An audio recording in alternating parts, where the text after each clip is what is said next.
راستے تو اب سارے کھل جائیں گے تمہارے لیے جو سب کے سب خوشحالیوں کی طرف جاتے ہیں، اور اب پاپ اور پنے کے چکروں میں پڑنا چھوڑو، نہیں تو بابلہ ہو جائے گا۔ چلا میرے ساتھ۔ خوشکران نے اتنا بے بس اپنے آپ کو کبھی نہیں پایا تھا۔ جب سے شکنتلا گرو نارائن کے قبضے میں گئی تھی، خوشکران کو کسی پل اور کسی کل چین نہ تھا۔ اب اسے احساس ہوا تھا کہ وہ تو شکنتلا پر بری طرح فریفتہ ہو چکا ہے۔ شکنتلا کا قیامت خیز حسن اور توبہ شکن جوانی خوشکران کے اعصاب پر چھا چکی تھی۔ سامری کا بھی کچھ پتہ نہ تھا، پریا بھی خوبصورت تھی، لیکن شکنتلا کی بات ہی کچھ اور تھی۔ اس بات کا علم تو شکنتلا کو تھا کہ شکنتلا ٹیکسلا کے علاقے میں ہے، اور شکنتلا وہاں گیا بھی تھا، لیکن کچھ اندیکھی شکتیوں نے اسے شکنتلا تک پہنچنے ہی نہ دیا تھا، اور وہ ٹیکسلا کے علاقے میں داخل ہی نہ ہو سکا تھا۔ جیسے ہی وہ خاص جگہ تک پہنچتا، اس کے وجود کو ایک خطرناک جھٹکا لگتا اور وہ واپس پیچھے کی طرف گر جاتا۔ حالانکہ اس نے راستے اور زاویے بدل بدل کر جانے کی کوشش کی، لیکن ہر بار ناکامی ہی اس کا مقدر ٹھہری۔ اب شکنتلا حد درجہ پریشان ہو چکا تھا۔ شکنتلا کی جدائی سے برداشت نہ ہو رہی تھی۔ اس کا کومل وجود اور نشیلی مسکراہٹ شکنتلا کی نظروں کے سامنے اور خیالوں میں گھومتی رہتی، اور شکنتلا کے جسم میں انگارے بھر جاتے۔ اس وقت شکنتلا پوری رفتار سے اڑا جا رہا تھا۔ آج اس نے اپنی سلطنت آتشان پہنچ کر عقل دانوں سے مشاورت کرنے کا فیصلہ کر لیا تھا۔ اس کا باپ لشکران چینوں کا بادشاہ اور مجلس عقلان کا بڑا تھا۔ اس وقت شکنتلا جس علاقے پر سے گزر رہا تھا، یہ پہاڑی علاقہ تھا۔ سرمئی، بھربری اور بنجر پہاڑیاں تحد نظر ویران ٹنڈمن پہاڑی علاقہ تھا، جہاں کہیں کہیں اکا دکا درخت بھی نظر آ رہے تھے۔ آج گہرے بادلوں سے ڈھکا ہوا تھا، اور بادلوں کی تیز رفتار نقل و حرکت گرگراہٹ پیدا کر رہی تھی۔ رات دم توڑ رہی تھی، اور صبح کا سفیدہ آہستہ آہستہ اس کی جگہ لینے کی کوشش میں تھا۔ اسی اسنا میں بارش شروع ہو گئی، اور کچھ ہی دیر میں بارش زور پکڑ کر موسلادھار ہونے لگی۔ خوشکران خاصی دیر بارش کا مزہ لینے کے بعد اپنی بلندی زیادہ کرنے لگا، یہاں تک کہ بادلوں کے بیچوں بیچ آ گیا۔ پھر تھوڑا سا مزید بلند ہوا تو اچانک اس کے چاروں طرف چمکیلی دھوپ نکل آئی، کیونکہ اب خوشکران ان بادلوں سے بلند ہو چکا تھا۔ چاندی جیسے بادلوں پر سورج کی کرنیں منعکس ہو کر نورانی منظر پیش کر رہی تھی۔ تحت نگاہ سفید بادلوں کی دبیز طے خوشکران کے دل میں گدگدی کرنے لگی۔ وہ اپنے آپ کو محمل کے اوپر تیرتے ہوئے محسوس کر رہا تھا۔ عجیب رومانی سے بھرپور نظارہ آنکھوں کے سامنے پا کر خوشکران کو پھر شکنتلا یاد آ گئی۔ شکنتلا اور اس کی قربت میں گزرے ہوئے لطیف لمحات، اس کے گداز وجود کی بے باکیاں۔ شکنتلا اس وقت کیا کر رہی ہوگی، کہاں ہوگی، کس حال میں ہوگی؟ شکنتلا کی یاد اس کے دل و دماغ پر نشہ بن کر چھانا شروع ہو گئی کہ اچانک خوشکران کو انتہائی زبردست خوفناک قسم کا جھٹکا لگا، جس سے اس کا انجر پنجر ہل گیا۔ خوشکران نے چونک کر سنبھلنے کی کوشش کی، لیکن یوں محسوس ہو رہا تھا جیسے اپنے ہی جسم پر اس کی گرفت ختم ہو گئی ہو، اور وہ ڈاواں ڈول ہو گیا، جیسے پتنگ کی ایک کنی ٹوٹ گئی ہو۔ خوشکران ایک دم مستعد ہو گیا۔ اس نے اپنے تمام حواس اثر انو مجتمع کی اور سیدھے پرواز کرنے کی کوشش شروع کر دی، لیکن بے سود۔ اسے یوں لگ رہا تھا جیسے اس کا جسم بے وزن اور خالی خالی ہو گیا ہے، اور آہستہ آہستہ اس نے اپنے آپ کو سیدھا اڑتے اڑتے نیچے آنا محسوس کرنا شروع کیا، جیسے کسی طیارے میں ایندھن ختم ہو چکا ہو اور وہ گلائڈ کر رہا ہو۔ اور پھر اسے ایک دوسرا پہلے سے بھی خطرناک جھٹکا لگا، جس سے اس کا سر زمین اور ٹانگیں آسمان کی طرف ہو گئی، اور خوشکران عمودی گرنے لگا۔ نیچے سے زمین اس کو تیز سے اپنی جانب بڑھتی محسوس ہوئی۔ پھر خوشکران کو یوں لگا جیسے اس کے وجود کی حیت بدل رہی ہے، اور دھوئیں کی شکل اختیار کر رہا تھا، اور اسے اپنے گردا گرد نیلے رنگ کا حصار نظر آنے لگا تھا۔ تھوڑی ہی دیر میں اس کا جسم دھوئیں کی سفید لکیر میں تحلیل ہو کر زمین کے قریب آ گیا۔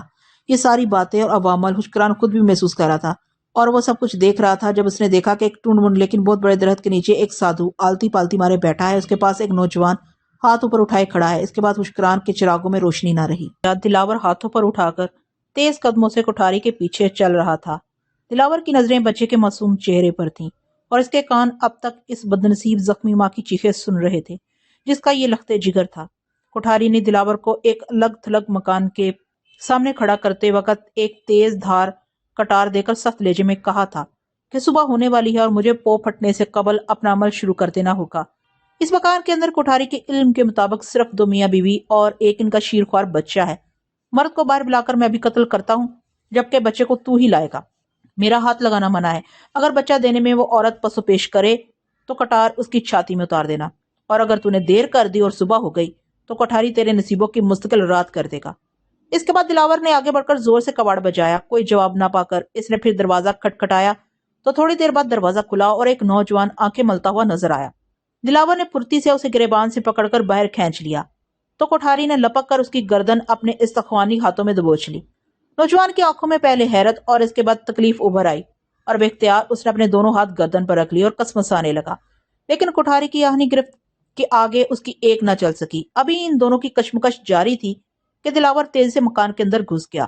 ڈیوڑی میں دائیں طرف ایک چھوٹا سا بیٹھک کا دروازہ تھا جس پر تالا پڑا تھا۔ آگے صحن تھا جس کے بائیں طرف رسوئی اور غسل خانہ تھا، جبکہ سامنے ایک برآمدہ اور 2 چھوٹے چھوٹے کمرے دے کر دلاور سیدھا ایک کمرے میں گھس گیا जहां एक नौजवान औरत नीम गनूदगी में बैठी थी। शायद दरवाजा खटखटाने की आवाज से इसकी भी आंख खुली थी, लेकिन अभी हुमार में थी। इसके पहलू में 2 साल बच्चा पड़ा सो रहा था। एक गैर मर्द को दंदनाते हुए अंदर आते देखकर हड़बड़ाकर खड़ी हो गई। देखो लड़की, दिलावर ने कटार निकालकर लहराते हुए कहा, तुम्हारा हामद मारा जा चुका है और तुम्हारे बच्चे को हम साथ ले जाएंगे। अपनी जान बचाना चाहती हो तो एक तरफ हो जाओ, वरना तुम भी कत्ल कर दी जाओगी। नहीं, औरत ने बेसाख्ता बच्चा उठाकर सीने से चिमटा लिया। दिलावर ने कटार की नोक औरत के पेट पर रखकर पूरे जोर से धकेला तो औरत तकलीफ की शिद्दत से बिस्तर पर गिर पड़ी, लेकिन बच्चा हाथों से न छोड़ा। दिलावर को देर हो रही थी। औरत का खून बिस्तर पर फैलने लगा। दिलावर ने हाथ बढ़ाकर बच्चा पकड़ा और अपनी जानब खींचा तो औरत के हाथ से छूटकर बच्चा रोने लगा। दिलावर के हाथ में आ गया। उसने बच्चा संभाला और वापस मुड़ा, लेकिन औरत सूरत से इसकी टांगों से लिपट गई और आहुजारी करने लगी। लेकिन दिलावर के दिलो दिमाग पर कोठारी का कब्जा था और इसके सर पर बच्चा हासिल करने की धुन सवार थी। इसने मुड़कर कटार के 2-3 उल्टे सीधे वार औरत के जिस्म के मुख्तलिफ हिस्सों पर किए, जिससे औरत की गिरफ्त नरम पड़ गई थी और वह गिर गई, लेकिन इसकी ममता भरी चीखें बुलंद हो गईं। दिलावर तेजी से बच्चा उठाए बाहर निकला, जहां कोठारी इसका मुंतजर था। नौजवान की लाश एक तरफ पड़ी थी। कोठारी ने शायद एक ही गिरफ्त से इसका काम तमाम कर दिया था। कोठारी दिलावर को देखते ही इसको अपने पीछे आने का इशारा करके तेज तेज एक तरफ चल दिया और दिलावर बच्चे को बाहू में उठाए इसके पीछे पीछे चलने लगा। लेकिन इसके अंदर का मुसलमान ममता भरी चीखें अभी तक महसूस कर रहा था। वो ना चाहते हुए भी कोठारी का साथ देने पर मजबूर हो चुका था, वरना कोठारी उसे इबरत का निशान बना देता। साधु कोठारी हैरतंगेज और नाकाबिले यकीन शक्तियों का हामिल इंतहाई जालिम शख्स था। वो इन सोचों में गरकाब था कि कोठारी की मनहूस आवाज इसने सुनी। बस रुक जा। दिलावर ठुठ गया। इसने इर्द गिर्द सर उठाकर देखा तो हैरत से इसकी आंखें फैल गईं। ये एक बेआबो गया पहाड़ी इलाका था। हर जानब बंजर और भूरी पहाड़ियां थी। तहद्दे निगाह आबादी के आसार न थे, जबकि अभी कुछ देर कबल वो बच्चा गवा करके निकले थे। इतनी जल्दी आबादी से दूर कैसे आ गए, इसने सोचा, जबकि हम अभी बमुश्किल 60-70 कदम चले होंगे। दीदे ना फाड़ दिलावर। कोठारी अपरंपार शक्तियों का साधु है। कोठारी की बात सुनकर दिलावर गहरी सांस लेकर रह गया। वो समझ गया कि कोठारी लम्हों में आबादी से हासा दूर किसी नामालूम मकाम पर आ गया है। हैरत या एहतजाज फजूल है। इस वक्त वो एक बहुत बड़े लेकिन टुंड मुंद दरख्त के ऐन नीचे खड़े थे। ये किसी कोह का दामन था। दिलावर को रात के आखिरी पैर खासी प्रोहैबत जगह लगी। कोठारी ने जल्दी से थैला जिसमें औरत के बाल थे और कुछ दूसरा सामान था नीचे रखा और कांधे से लटका चूल्हा भी उतार कर नीचे रख दिया। कोठारी ने अब जल्दी जल्दी इर्द गिर्द से पत्थर इकट्ठे करने शुरू कर दिए। थोड़ी देर में इसने छोटे बड़े पत्थरों का एक जहीरा कर लिया। अब इन्हें एक तरतीब देने लगा। जल्द ही इसने एक छोटी सी चिता बना डाली। अब इसने दिलावर को इशारा किया तो दिलावर ने रोता बसोरता बच्चा चिता पर लटाया। बच्चा रोने लगा और रोते रोते उठकर बैठ गया तो कोठारी ने उल्टा हाथ घुमाकर पूरे जोर से उसके फूल से गाल पर मारा तो बच्चा बिलबिला उठा और रहम तलब अंदाज में दिलावर की तरफ मुंह करके रोने लगा। दिलावर के अंदर से एक अच्छा इंसान अंगड़ाई लेकर चीते किसी तेज से उठा और दिलावर कोठारी की ताकत और इख्तियारात फैलाकर बिजली किसी तेज से इसके सर पर पहुंच गया और हाथ फिजा में बुलंद करके दोनों हाथों की उंगलियों में फंसाई और हथेलियां जोड़कर एक जोरदार 2 हथड़ कोठारी की पुस्त पर गर्दन के पीछे मारा तो कोठारी बरक रफ्तारी से पलटा। कुत्ते के पिल्ले हरामजादे, तेरी ये जुर्रत। लेकिन दिलावर दूसरे बार के लिए हाथ बुलंद कर चुका था, लेकिन ऊपर ले जाकर हाथ नीचे लाने की हजरत इसके दिल में ही रह गई और वह बावजूद कोशिश के हाथ नीचे ना ला सका, बल्कि आप पांव भी हरकत में लाने से कासिर हो चुका था। और कोठारी हशमगी निगाहों से नफरत अंगेज लहजे में बोला, दिलावर तेरी इस मौका पर इस हरकत से मेरी बरसों की तपस्या नष्ट हो सकती थी। मैं तुझे माफ नहीं करूंगा। ये कहकर वो फिर अपने काम में मशगूल हो गया, क्योंकि अब पौ फटने ही वाली थी और कोठारी को तमाम जंतर मंतर अंधेरे में करने थे। इसने थैले से पतली डोरी निकालकर बच्चे के दोनों पैरों के अंगूठे बांध दिए। बच्चा अब सहम कर खामोश हो चुका था और पथराई निगाहों से उसे तके जा रहा था। अब औरत के बाल निकालकर कोठारी ने बच्चे की गर्दन के गिर्द लपेटे। इसके बाद इसने चिता के गिर्द चंद सूखी टहनियां रख दी जो इसने पहले से ही थैले में रखी थी। इंसानी कामों से फारिग होकर इसने मिट्टी का एक प्याला निकाला और मुख्तलिफ छोटी डिबियां निकालकर इनमें से मुख्तलिफ सफूफ थोड़े थोड़े लेकर प्याले में डालता चला गया। इन कामों के साथ इसके होंठ भी हिलते जाते थे। शायद जंतर मंतर में मगन था। अब इसने औरत के चंद बाल प्याले में डाले और कुछ पड़कर प्याले पर फूंक मारी तो नीले रंग की चिंगारियां फूटी जो बढ़ते बढ़ते आग की शक्ल इख्तियार कर गईं। चिंगारियां फूटते ही कोठारी की आंखों में चमक उभरी और इसके होंठ तेज से हिलने लगे और आवाज भी कदरे बुलंद हो गई। कोठारी उठा और सरद के साथ बच्चे के करीब आया और एक तेज धार छोटी सी छुरी निकाल ली। बच्चे का उल्टा हाथ पकड़ा और एक झटके से छुरी इसकी कलाई पर फेर दी। बच्चा एक दिलदोज चीख मारकर उठा और बुरी तरह तड़पने लगा। उसे तड़पता देखकर कोठारी ने इसका हाथ प्याले के अंदर फेंका और कुछ पड़कर तेजी से बच्चे पर फूंका तो वह चिता पर साकित लेट गया। दिलावर अपने पूरे होशो हवास में ये सारा अमल देख रहा था, लेकिन कोठारी की नादीदा शक्तियों ने उसे लाचार कर रखा था। अब कोठारी ने बच्चे का दूसरा हाथ काटकर प्याले में डाला मजीद चिंगारियां उभर कर आग की शक्ल इख्तियार कर गईं। कोठारी खासी बुलंद आवाज में श्लोक पढ़ने में मसरूफ था और प्याले में आग भड़क चुकी थी। थोड़ी देर अमल करने के बाद कोठारी ने उल्टे हाथ से भड़कती आग वाला प्याला उठाकर चिता पर लेटे बच्चे के ऊपर उल्टा दिया। एक जोरदार शोला बुलंद हुआ और बच्चा जलने लगा। आग के नीले शोले बुलंद होकर ऊपर की तरफ जाने लगे। नीले शोले ने एक लकीर की शक्ल इख्तियार कर ली जो बुलंद हो रही थी। शोले की लकीर बनते ही कोठारी ने बिल्सत भर की शीशी निकाली जिसका पैंदा गोल था। इसको जमीन पर रख दिया और हैरत अंगेज तौर पर पैंदा गोल होने के बावजूद शीशे की वो बोतल सीधी खड़ी रह गई। इसका मुंह खुला था। नीली लकीर बुलंद होते होते गायब हो चुकी थी। आग बुझ चुकी थी। उसके साथ ही मशरक से पोप फट गई और सुबह का नूर अंधेरे को खाने लगा। आसमान गहरे बादलों से ढका तो बच्चा जलकर खाकसर हो चुका था। चिता से धुआं उठने लगा। दिलावर जूं के तू जाविये पर था। इसके बाजू के जोड़ अब दुखने लगे थे। कोठारी आलती पालती मारकर कुछ पढ़ने में मसरूफ था। इसकी आंखें खुली और पुतलियां तेज से गर्दिश कर रही थी और ये मंजर थम गया। खासी देर गुजर गई। जो देर हो रही थी कोठारी की आंखों में उलझन के आसार बढ़ते जा रहे थे। इसी असना में बारिश शुरू हो गई, लेकिन ज्यादा देर न गुजरी थी कि बादलों के दबेज लिहाफ से एक नीले रंग का चमकता नुक्ता कोठारी को नजर आया जो आहिस्ता आहिस्ता बड़ा हो रहा था।